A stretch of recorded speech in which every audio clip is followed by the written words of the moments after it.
Peace and blessing, Soul Fam. Adam Jackson here with another episode of the Sacred Sons podcast. Brothers, what is the story that you are telling yourself about yourself? What are the stories that guide you? What are the stories that inform you of who you are? And are you ready to flip the script on those stories? If you are, Sacred Sons has some upcoming experiences that I want you to know about. Some script flipping experiences. You know what I'm talking about, Ian? That's right. Flip it. Flip it. We have the Embodied Masculine experience. The Embodied Masculine experience is a 40-man initiatory experience into men's work, into masculine alchemy, and into creating the future story going forward for our brothers in their lives. Coming up next, we have the EMX Arizona, which is February 16th through 20th. After that, we have EMX San Diego. That one is actually at full capacity. That's March 17th through 20th, so I look forward to seeing all my brothers in San Diego. After that, we have the EMX First Time Coming to Utah, led by my brother Joe Sparadin, April 28th through May 1st. If you are interested, please go to sacredsons.com and click on the EMX. All right, and with that, our guest today, he's a storyteller. That's why I'm bringing up the stories, Ian. See how I do that? He's a storyteller and creative mentor. It's his second time here on the Sacred Sons podcast. He is also the host of the Mythic Masculine podcast. He's got a new experience out right now called Revisiting Iron John, that I'm excited to talk about. Please welcome Ian Mackenzie.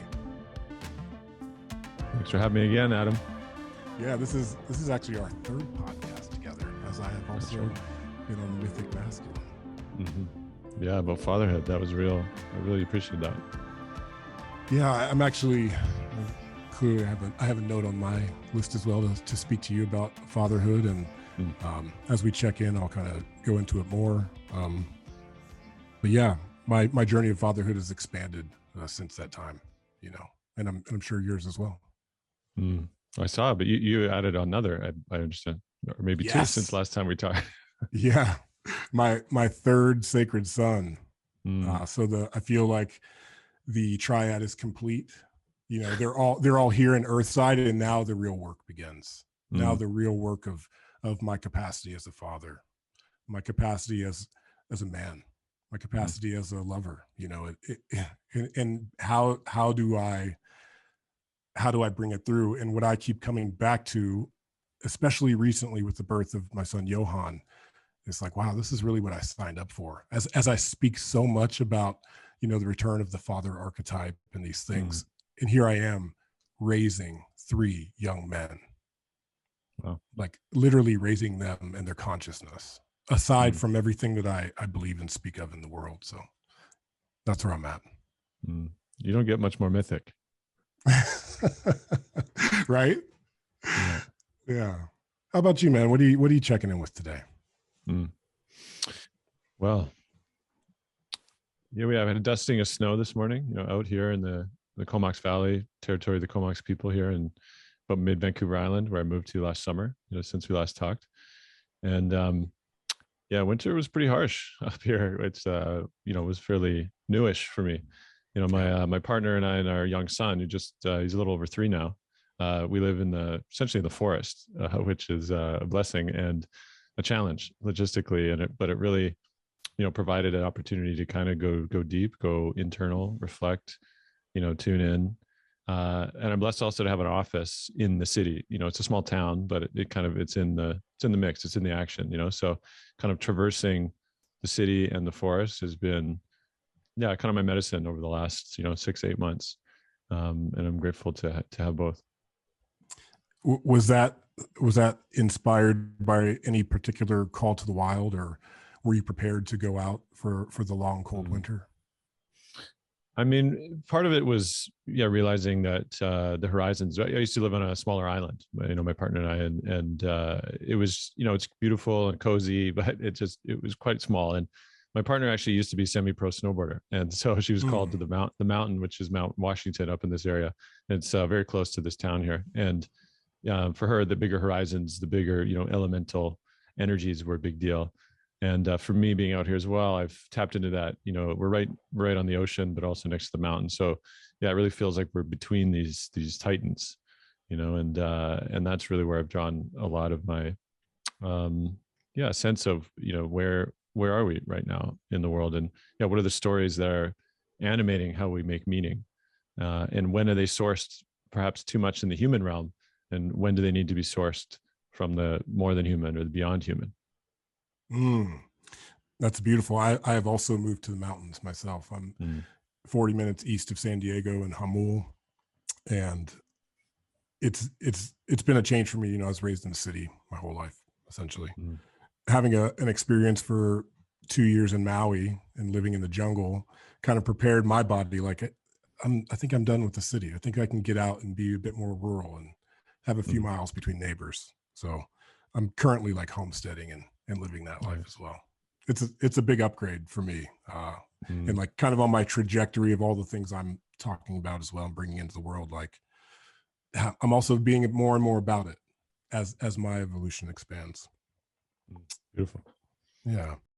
So I love talking to you because you are a storyteller, and there's something happening right now with all of the talk around the pandemic and what we have all experienced, what we've all been through, what we've all witnessed in the media, the current censorship and kind of media attacks on Joe Rogan. I'm sure you're present to the Canadian truckers who are converging in Quebec right now. Ottawa. And on Ottawa, and also, having their message and who they are be censored. So what's your take within the story of the collective that's being told? What do you feel about the impact of the censorship that's happening? Well, I think I should maybe back up a little to, you mentioned earlier, I've created the Mythic Masculine podcast, right? And prior to that, I spent many years as a filmmaker, and I understood, I think, fairly early in my, I guess, artistic career, that this medium could really be put in service to really shifting consciousness, right? That's kind of what I understood, particularly with film, and then I began seeking out, what are these edges of emergent culture, and it took me to places like Burning Man, places like Fukushima, a year after the tsunami and partial meltdown. It took me to Occupy Wall Street, right? And I was really curious to see, like what was this emergent quality of life, right, that was wanting to burst forth in new and creative and imaginative ways, and then how could I bring that back to the center, to the mainstream in a way. And so that has been my mission really the last 10, 15 years. And one of my inquiries, or pulling the thread of the inquiries, led me into understanding, or at least trying to approach, the rise of the feminine, right? This is something that has certainly been bubbling for some time, and it culminated in a project in collaboration with many others, including Nicole Sorkin, my sort of co-collaborator, Amplify Her, which was, again, a film project, a graphic novel, really looking at the feminine archetypes. And then through that journey, I understood, wait, I knew so little about the masculine, my own journey. And I discovered Iron John, which you mentioned. I'm also doing the course right now. But I discovered that book, and of course, it obliterated me in my sense of, the lack that I had really with understanding my own journey as a man, and sort of the mythic framework. And so, that led me to start the podcast. And then from the podcast, I thought, well, would it be nice to get a bunch of these storytellers that I brought, and poets and musicians, all together for 2 days to just mythopoetically, inquire. In this case, it was the soul of masculinity. And that became the Gathering of Stories event, the first one, which happened a year ago, actually, pretty much exactly a year ago at Imbolc. And so, and then we did the Heart of the Feminine that summer, because again, we were like, what if we applied this model, right? And that led me to now the pandemic. And this is where that series was launched back in fall during Mabon. So in the fall of 2021, you released the series, The Pandemic is a Prism. Exactly. Yeah. And that came to me, my co-collaborator on that was Amir Danji, a good friend, long time. And, we were just jamming about this sense, right? Because what we found was something that Bly talks about, I believe, in Iron John too, this idea of the collapse of the mythic imagination. And so the consequence of that is that it's almost like the dimensionality of understanding what is going on, both, personally and culturally, becomes very flatlined into very narrow, sort of narrowly defined structures. In this case, often a very simple good and evil, binary, or a sort of war mentality. This is people like Charles Eisenstein have spoken with, at length. And so from there, I began really curious, like, like many people too, who are sort of, like, what is happening, right? Because particularly around the pandemic, because initially, of course, there was this big sense of, this could be apocalyptic, utterly, and, massive lockdowns. And, basically I wrote a piece then called The Days the Earth Stood Still, which, I'm proud of the little sci-fi slight reference there, of course, to the famous movie. But yeah, it was real, the sense of a stop, right? A pause of like, whoa, what is happening, and how might we proceed differently? But then, of course, the engines of momentum kind of kicked back up again, and politicians and the rest were like, we got to get back to normal. Let's charge ahead. And I think a lot of people too, that sort of cognitive dissonance of that moment was like, wait, what? Like, you just want to go back to normal, right? Or like, wait, what if that felt like an imaginal moment of possibility? Right. And then we were sort of shuffled along into, okay, vaccines are our best bet against this war, because the mentality of war was so quickly available, right? Because this is how the culture at large, or at least maybe you could say industrial civilization, responds to anything that is, deemed a threat, is that, of course, it's a war, and all the language, front lines, winning, and all this stuff was really deploying a war mentality. And I think a lot of people found that very dissatisfying, right? A lot of people that were like, wait, it's only that, right? Like, people wanted other dimensions that could help, have a sense of like, what is going on here? How might we understand differently? How might we proceed differently? And so that led me to, again, last fall with my friend Zamir, to say, okay, well, what if we somewhat did the same thing, invited mythologists and storytellers and poets, and really asked them, like, almost as if we were trying to braille our way around this particular something, right? This being that has come among us, and said to them, like, from where you stand, in your worldview and your perspective and your poetry, what do you see? Can you walk us through what you're seeing? And then as each person did that, they offered kind of their piece of the prism, right? And that's why the title came from. Yeah. And so I also spoke to Charles Eisenstein, and he wrote a piece, The Coronation, early on, about how fear was the real pandemic, effectively. And since then, a lot of that has come to pass, where there's been a lot of fear, like, pumped into even speaking about what that experience of the prison might look like. And so was there any, was there any part of you that felt some trepidation in going into speaking about it, in collecting these particular stories? Oh, big time. Yeah. Yeah. I mean, certainly it was, because I recognized that, this climate of deep polarization, meant that there's a sort of topsy-turvy moment, right? Where all of a sudden it was like people who typically were sort of progressive, found on the left, would find themselves suddenly kind of like bumping shoulders with those on the right, and somehow agree on certain things, which again is a sort of bizarre moment, because there'd sort of been this collapse of what was maybe traditionally understood of this recognition of, I don't know, civil liberties or body sovereignty, all these kind of big issues that have come up now, and that the left kind of collapsed on them and said, yeah, you know what, but this is a time of emergency. We have to deploy again all we need, and during an emergency, it's like the regular rules don't apply. And so it really left this this kind of polarized void, where I think a lot of people have and still are kind of afraid to really speak about this, that a way that deviates from the official narrative. And I had a friend, or sort of an acquaintance actually from some of my other circles, who, when I wrote that, this idea of the, again, unofficial narrative, her response was, there's no such thing. Like, that's sort of paranoid, delusion. And my response to that was, that's how you're in the narrative, because you think there's no other narrative. right? And that's a certain privilege unto itself. If you're occupying the dominant narrative, then you don't have to question whether it's true or not. Right. And there's a sense of safety in that because someone else is taking care of the monster, the wolf at the door.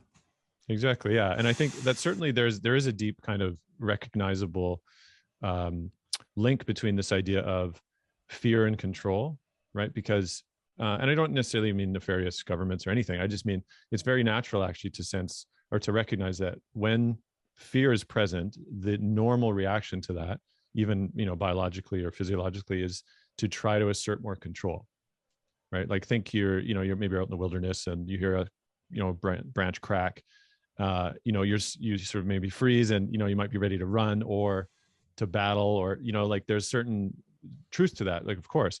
But then when that gets amplified through dominant distortions, whether they're talking like the medical industrial complex or whatever it is, that then that can be exploited consciously or unconsciously. And this to me is like the real kind of, ongoing curiosity, right? And whether or not there's a sort of a conscious, agenda, or it's just an unconscious agenda. It's a merchant property of the system.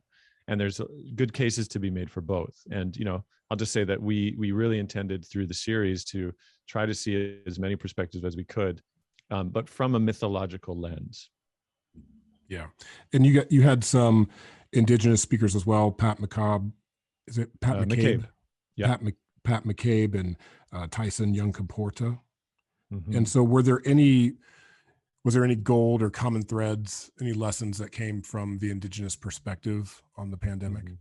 Certainly. Yeah. Much. Pat McCabe is such a gem, especially. And, she really centered on this idea of this, the power of story and the need to retell old stories in order for the quote future to be different. Right. And so in that sense, the moment of this kind of collective breath, as the possibility of revisiting old stories, right, about what is the meaning of, human or, how has industrial civilization displaced, our sense of home, or Indigenous peoples, certainly, here on Turtle Island, and how might the stories be different? How might we need to integrate and to recognize almost like the DNA of this very continent, certainly to be able to proceed with any kind of, thriving future. Tyson Young-Comporta, he's such a wild card as well. He wrote Sand Talk, which is how Indigenous wisdom can save the world.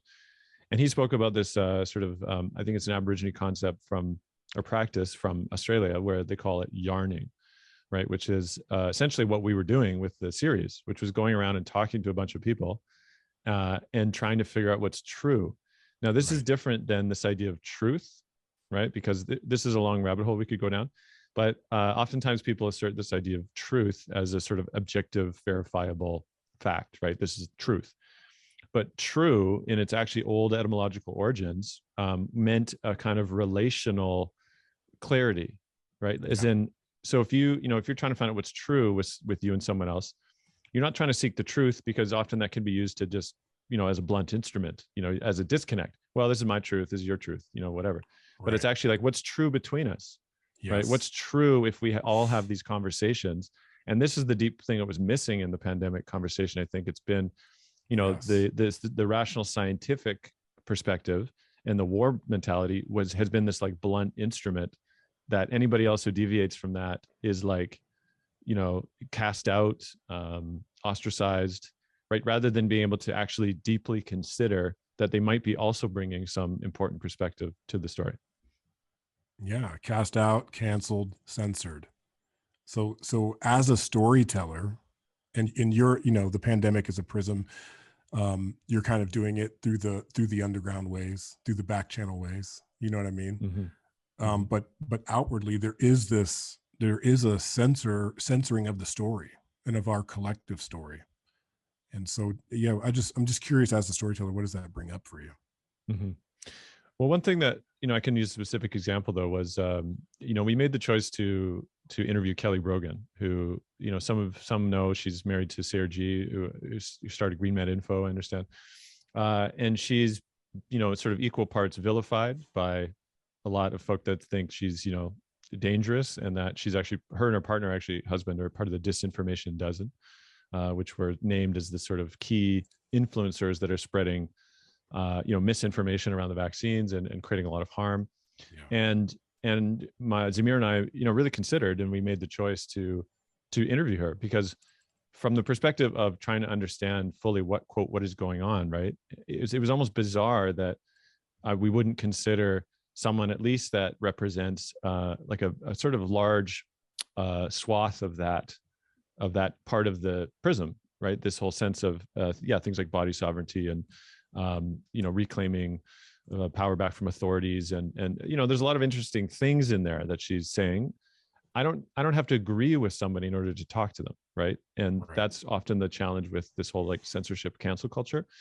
But we did, so we put it out, and she was gracious enough to say sure, even though she knew, I think at the time, that we weren't her choir, right? Like a lot of these people too, because they've often been so kind of pushed out of the mainstream, they end up just talking to people that are already on board with them.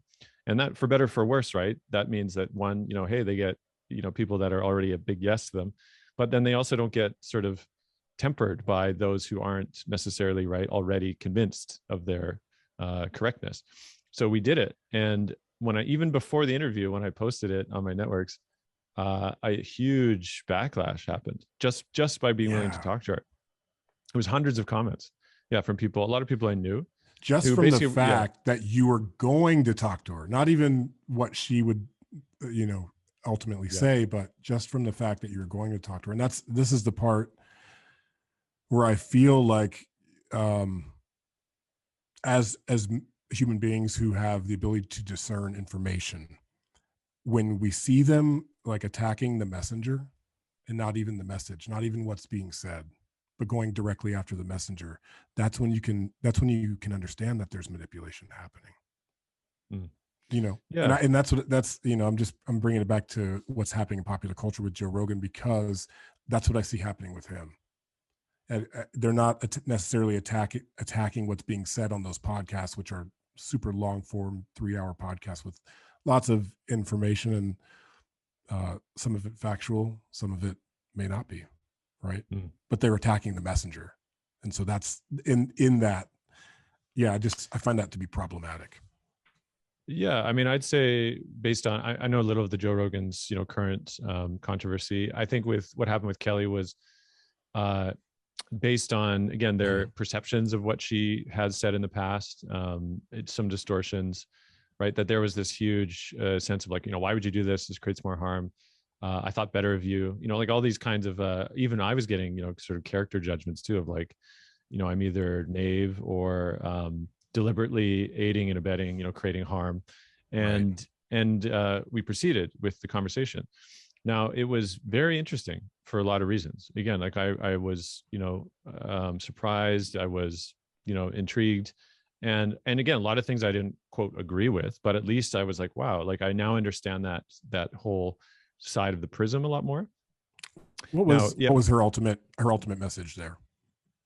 Well, certainly a few things, but basically, again, this sense of needing to reclaim one's own authority or sovereignty from essentially a sort of paternal or maternal government, which has sort of claimed authority over you, right? And now she comes from a medical background of, sort of reclaiming one's maybe need or not to be, on certain medications or certain medical regimes, like really taking their own health as their own responsibility, right? And that's sort of now spilled over, of course, with vaccines and things, this sense of, the ability to choose is absolutely vital, with terms of sovereignty, and essentially creating a culture of people being able to relate as sovereign beings instead of sort of giving their authority away. Like that was a large piece of it, which again, you can say, yeah, it makes a lot of sense.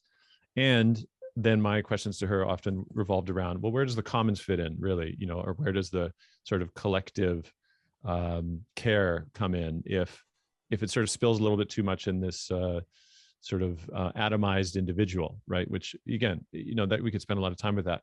But then when I did the recap after with Zamir and I after the conversation, I feel rendered the concerns of the people that were having such an issue with platforming. The people that saw the interview, the ones that had, kind of created a backlash, I was most dismayed by how distorted, they interpreted what she was saying. Yeah. Right. That Interesting. it was profound to me to recognize, like, oh, wow. Like, if they can't even faithfully render, even if they don't agree, but if they can't faithfully render what she said in a way that, you know, was enough to kind of have respect for those that might agree, or that might, you know, follow that but not agree with it, then I started to think, well, where else am I being distorted in by listening to those that I trusted to sort of present on good terms? Okay, this is at least, you know, what somebody might believe from those particular groups, for example. And so, yeah, that to me was disheartening in that sense, because at least what I said, I think in the recap too, is you will never change anybody's mind unless you're able to make contact with them first. Wow. Right. Yeah.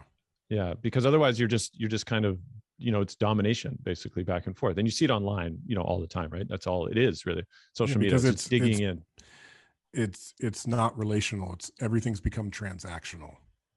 And so those things that go back and forth online, they are missing the core piece of that, which is the relationship, which is being able to contact, which is being able to find those places where the stories overlap. And in that overlap is where we find the lowercase t truth. The truth, Yeah, the the truth ability, that the relational reality, I would say. Yeah. And this is going on with the truckers. That's happening right now. You know, you mentioned earlier in Canada, this past weekend, big convergence on Ottawa, started by the truckers who were sort of, the D-Day of them getting vaxxed or fired, you know, was arrived, you know, I think last week. And so many of them who are vaxxed even decided, like, you know what, this is too far. And they started a convoy, you know, headed to Ottawa. This is the capital of the country. And many people jumped on board. And, you know, I have friends from the area as well that were all about it, and drove from this area down to Victoria, which is the sort of parliament of the province here. But they said it was like the most loving, joyful, you know, the most smiles they'd seen in 2 years. Almost like this ecstatic release of energy that people have felt from being so suppressed, obviously, for this long. And the only kind of criticism they received was some people who, you know, they'd get the finger at some lights, people saying F you, you know, until they saw their sign. And the sign on the top of my friend's car was like, peace, love, and unity for all. And then, you know, he said these two women, like, you know, they're giving him the finger, and then they look up, they're like, oh, and like roll up their window and like keep driving. Because it's so bizarre that and then they're labeled as racist and white supremacist, and it's just a bizarre time when you can see that being used to essentially distance any possibility that they might have something, you know, valid to say. And the politicians over here too are just deeply mischaracterizing what's going on, to the point, again, which just feels either intentional or just deeply just in bad faith, right? So, I mean, you got to wonder. I mean, on my end, it feels deeply intentional. It feels like there's ulterior, or it feels like there's ulterior motives. Because even when I see the way that it's being portrayed in the Canadian media and what Justin Trudeau has spoken about the caravanners and calling them racists and saying that it's the vast minority of the country, here your friends are like joining the cause with peace and love in their hearts. Like that's cause for alarm. And so I think, coming back to masculinity, as men, we have to be able to discern. And now in this time, it's our responsibility as fathers, as brothers, to be able to discern and to see through some of the stories of separation, some of the calls for more disruption, so that we can meet in this way, and so that we can have conversations eye to eye. And I love that that's what you did with the pandemic, is a prism. And it also brings up for me, like, yes, we have to go back and hear the Indigenous stories, because those stories are not diluted and are not twisted up in this modern way. I'll give you another snapshot too of a conversation I had with Teo Cassine Ghost Horse, who, he's an incredible fellow. He runs like First People's Radio for many, many years, spoken with probably thousands of Indigenous folk on his radio station. And he's Lakota. And we talked a lot about, again, like the Lakota cosmology, particularly the language. And I actually saw some interesting I mean, I don't know if glyph would be the right word, but glyphs of the language, of the Lakota language, which are on his website. And they're largely like circular in design, and with different marks and things. And I was fascinated by the link between the alien language that was presented in the movie Arrival, right? If you've seen that film. Yeah, there's these sort of big, hexapods, I can't remember what they call them, but they use this ink, almost like, octopi or something, to create these symbols that communicate sort of multidimensionally at the same time, different than, words would, which, require voice and then, I guess, hear over time itself. And so what was fascinating was in Arrival, of course, I don't want to spoil anything, maybe if somebody hasn't seen it, but it's a number of years old now. Yeah, the main fair game. Cool. The main character essentially is able to translate and to grok the language, but what that does is it actually unlocks her own relation and perception of time itself. And time now she starts to experience time differently, and it's a really beautiful story in which her daughter and all this stuff. But what I understood and what Teo Cassine spoke to again was how the English language, or at least what it's become, is in a language of separation. Like the fact that you can talk about certain things as sort of atomized, objectified things, like bumping into each other or possessiveness, right, is very different than a language that treats everything as a verb, right? Like everything's happening then as like a phenomenon that's unfolding, and a deeply relational web is built simply by using the language. Yes. And so for me, again, I was really struck by, what is the language we're using to talk about the prism? What is the language we're using to talk about masculinity, right? Like toxic masculinity is also a spell, right? For better, for worse. And spell meaning a spell is cast, the way that we talk about these things, the stories we tell, and specifically around masculinity. Again, now that I spent a good 2 years, really sort of excavating these deep stories, there's a story kind of embedded within that, essentially it's similar to almost like a original sin, I feel, or like a fall, right? That sort of masculinity has a sort of flaw, built into its DNA. And unless we remain hyper vigilant, against that flaw, it will, take root or take over the whole, everything, and war and all the rest will spill from that. And, that's not how other people's really understand masculinity, right? Like they don't see it as this sort of damage control, right? Which essentially that's how we talk about it, right? That it's become damage control in the same way that we talk about human centricity and our consequence on the world, right? Like a lot of modern cultural takes on things are, even like the environmental movement, right, tends to skew towards how do we make humans be less bad, right? Or like how do we limit the damage that is inherently happening because of humans. But then when you talk to Indigenous folk, they're like, yeah, but we don't think of humans that way. Like we don't think of humans as essentially, coming in and busting the place up and wrecking the place. And so, how do we control them? It's more like, oh, it's the absence of real culture that, is human making. And that's how we rightfully take our place in the web of life. Beautiful. Yeah. There, you also had a guest recently who was talking about essentially culture in its place, and the mythology around masculinity not being in its place, or being out of context for these times potentially.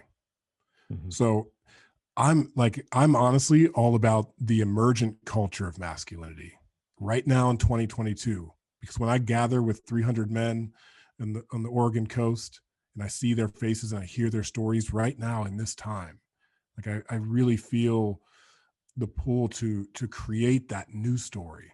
And what does the story look like going forward in this place, as young Americans, as displaced peoples from around the world? Because when we converge together in that way, we really get to see the beauty and the truth, the overlap in the stories that we have in this time. And I love that about what Sacred Sons brings. You know what I mean? And the part that you're speaking about, the dead, like English as a dead language. Yes. And that's why it's so important that we bring in the old ways, the songs, the prayers, the meaningfulness, and the relational aspect. That's like the missing piece I feel that's through all of this. Mm-hmm. That missing actual relationship, and the relationship between man and nature. Mm-hmm.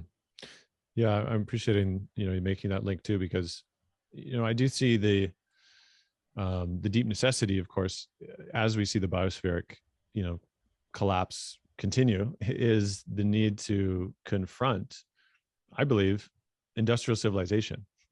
Like that's actually at the root of it, right? And if you can't separate industrial civilization and domination culture from masculinity, for example, which is where that's to me where the line gets really blurry and at a consequence. And the people like Rianne Eisler, who wrote Chalice and the Blade, I interviewed her for my podcast last year.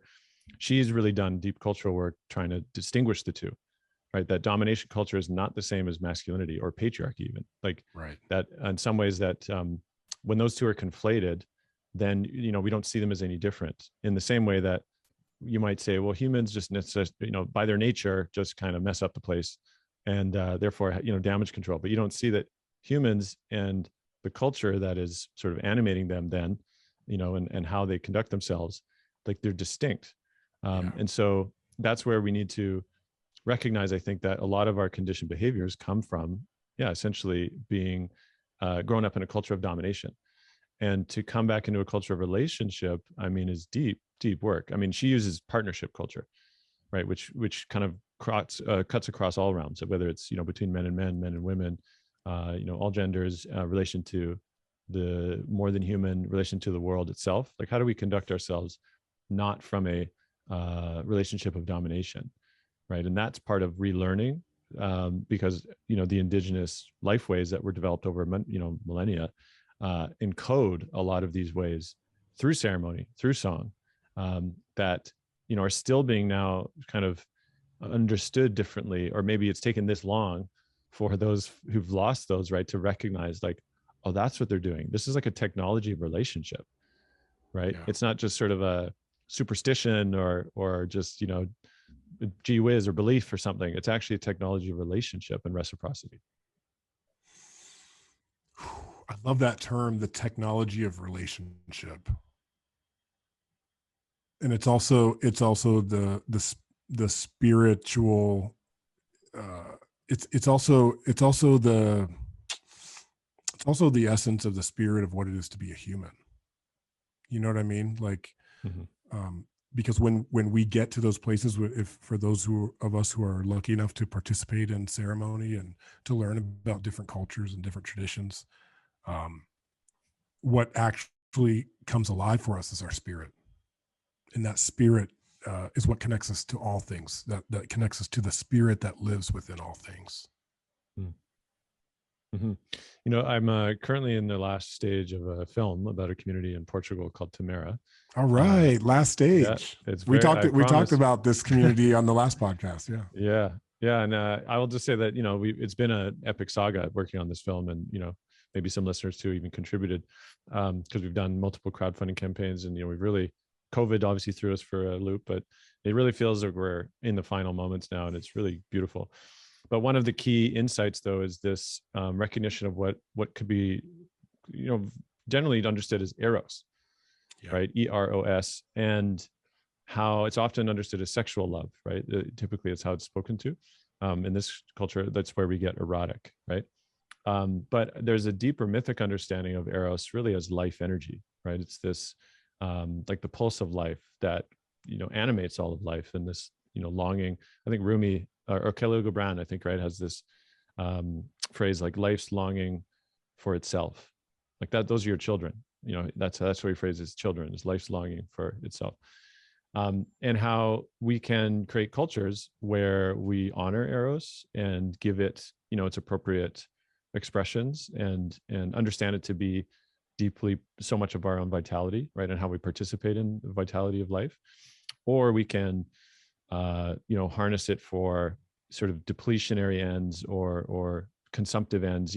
There's this graphic that came out around when the metaverse was introduced as this person strapped to, the VR goggles, kind of like lying in the corner and just like completely checked out and numb.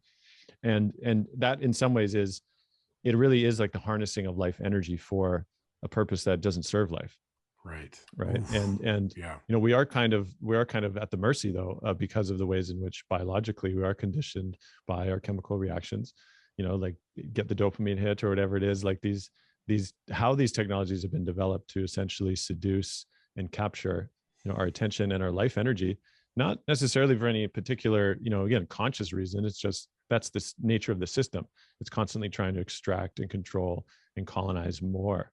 And so when I was in this place in Tamara, I really saw a culture that had found again how to honor that energy and how to build trust within their community as to really regenerate the culture. In this case, they were coming from European lineage. They're Germans largely, but they had a very sort of multinational student body that comes and goes and learns from them.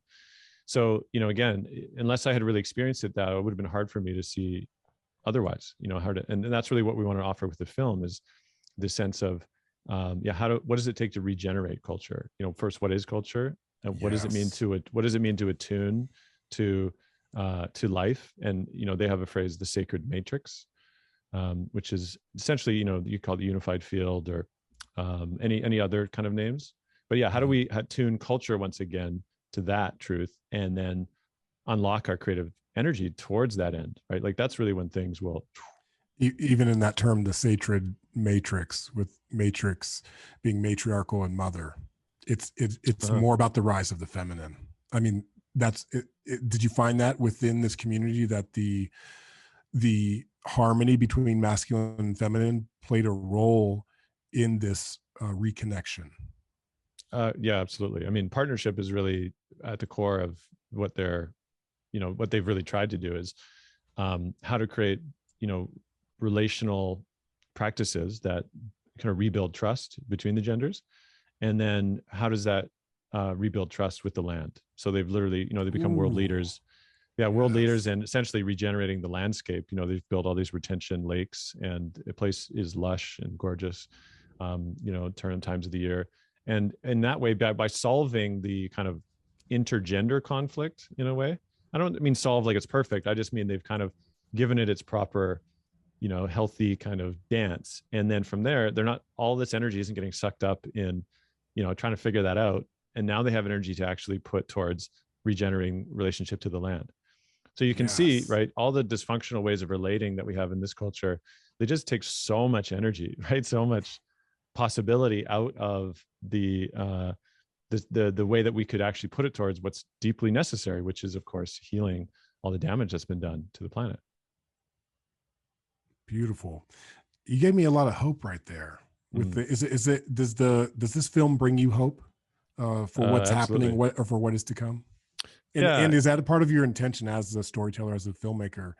Do you have I know from a journalistic viewpoint, you want to kind of come down the middle, but do you lean towards optimism?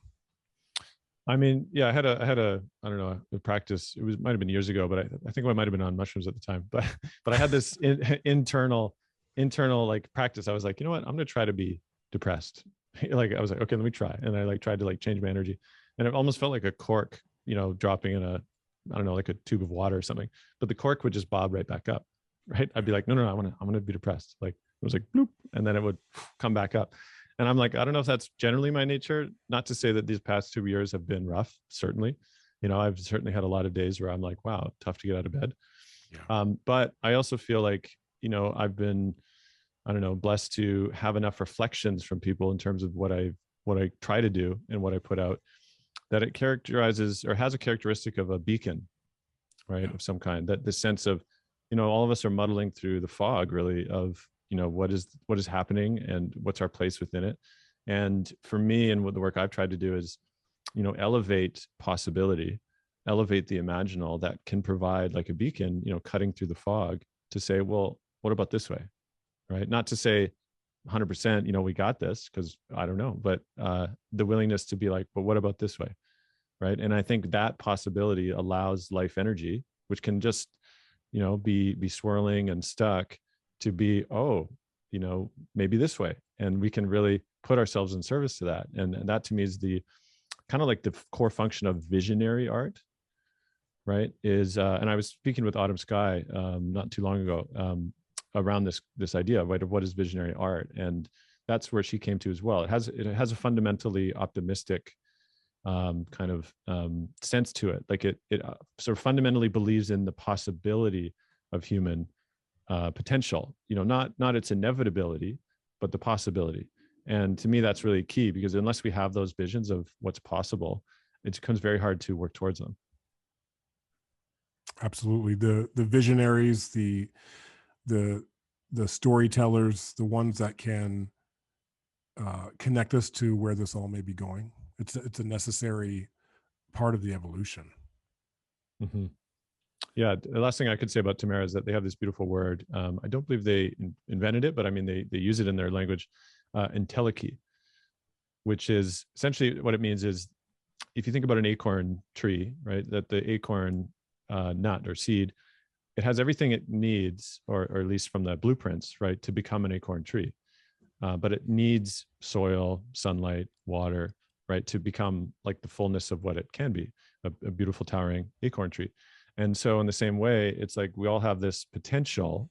It's different than life purpose, perhaps. It's just a sense of almost like the highest flourishing possibility of within each of us, and in culture. And with the right nourishment, if we're talking about culture, with the right relationship to nature, with eldership, with mentorship, with the right partnership, with kids being held in high regard and cherished, all of these ways, like our highest human potential can flourish. And I'll say that, as a cultural technology, in terms of, you spoke earlier about this idea of stewarding the consciousness of your young sons, right? That, it's so much for parents to do alone. I mean, it's beyond impossible, actually, right? For parents to actually, because it's not really their job to do that, all of that. And with the collapse of the wider village, it's fallen on parents largely to do all those things. And, it can bring up a lot of like feelings of not good enough, and, I should be able to do all this stuff, and depletion and burnout, which, yeah, certainly I felt. And it's not wrong to recognize that actually this wasn't fully your job, and it shouldn't be. And but we need to recognize that those are vital places in which that's how we properly nourish and steward a young consciousness, is actually rebuilding those structures of, I would call them village, community, tribe. It's amazing that this is all happening out in the collective. There are simultaneously these communities developing ways. Out in Maui, my brothers are working on ways of re-indigenization. That's what we call it. And it's the same type of theory, just done in a different way for that environment. And so I love this at Tamira, this concept of entelechy. They have an indigenous rooted language. Well, they're largely German, who've migrated because of the, they were so controversial in Germany at the time in the late 70s, that they've migrated to Portugal, in the southern province there. And so it kind of gave them enough space, to really do what they wanted to experiment with. They're a research center, really. Right. Wow. But they've redeveloped a kind of, I would say, like an earth-based spirituality once again, almost Neolithic in origin, which is so much of that European origin. I know it's about the Sacred Union, but any men's work happening over there? Absolutely. I'll say that I was I sat for my very first men's space there in Portugal in 2015. This is after I'd found Iron John, only a few months later. And it was actually during their love school, which I was there to partake in. It's where they share all their sort of research on love and partnership, sexuality. And I sat in my very first intergenerational men's circle there, which, blew my mind, because I was like, what, you can do this? Like it was profound. And ironically, though, it wasn't something that they do all the time. Like, it was part of the love school, but I was so kind of ignited in that. And then, I came home and I did, MKP, and I did all the reading. And then when I came back around, one of the main love school founders there, his name is Benjamin, he knew about this other work I was doing. And he's like, oh, Mr. Men's Group's here. And like, I became the guy, Mr. Men's Group. Yes. So I brought it the next year. Oh, that's really cool. It all comes full circle. Yeah. So let's close on this. Revisiting Iron John. I know it's already kind of off and launched. You have guests Michael Gay, Stefano Sifandos, and a few others who are going back and taking a look at the story. I assume you guys are kind of doing it section by section. What was the inspiration? Yeah, well, I mean, one was the death of good Mr. Robert Bly, right, which happened late last year. And, there's something about his, somebody else shared this sense of almost him dispersing, almost like being freed into almost like the myth of Osiris or one of these gods that sort of is recomposted, back to the collective. And in some ways, that's how I feel it felt, with Mr. Bly, his spirit being released back into the collective. And the return to the story again is this idea of, like Pat McCabe said, go back and look at old stories and what do they tell us now? It was written in a certain contextual moment. Bly himself, of course, had his own story, his own sense of what the culture was at that moment. And my sense was to revisit it now with all that's been done since, and invite special guests. You mentioned Michael Gay, also Stephen Jenkinson, Ramon Parrish is later today actually, to just jam really on what is the relevancy of the story now, what can it reveal now, because all good stories, right, are prisms, right? The way you look at them or when you look at them, how you look at them, they reveal ever more sort of nuanced possibilities of seeing the moment differently. And so it's off to a great start. Michael, we kicked it off well, and anybody can join and see the recordings, at any point, revisiting ironjohn.com. And I would love to have you. Beautiful. Check out Ian on the Mythic Masculine podcast, Revisiting Iron John. Just checking in with you. It's been a couple years of the Mythic Masculine. You have done, I feel like this is a PhD that you've now dove into on masculinity and mythos. And so, and I know you guys reached this milestone of 200,000 downloads. Congrats on this one. And also, where are you at after drinking from the fire hose of all of this mythic masculinity? Where are you at now in 2022 with it? Yeah, thanks, Adam. I'd say, one of the developments was that early on in the podcast, people who were, listened, not just men, but they were like, wow, how do I integrate this? How do I talk with others about this? So I created a network, the Mythic Masculine Network, to go alongside the podcast. And, we've been cooking, since then. But one of the recent evolutions was we realized the network wasn't really just about masculinity. It was really the mythopoetic approach to understanding, lots of things, ritual, culture, gender. And so we recently relaunched as the School of Mythopoetics, which is now that's like the kind of bigger umbrella. So for me, I also recognize, what I do is I'm currently still, like drinking from the fire hose of mythic masculinity. And I also see that, at a certain point, I'll be complete, with this particular inquiry. But I do want to harvest it in a way that is faithful to all the listeners and all the guests, so they feel like, the benefit of me being able to have all these conversations means I feel like I want to offer something back, of course, that, okay, this is what I learned, in some way. So that to me could take the form of a book, probably later this year, as in starting that. And again, but I don't want to rush anything just to get it out, but I do feel a certain necessary indebtedness, to offer something back for this journey, which has been profound in so many ways.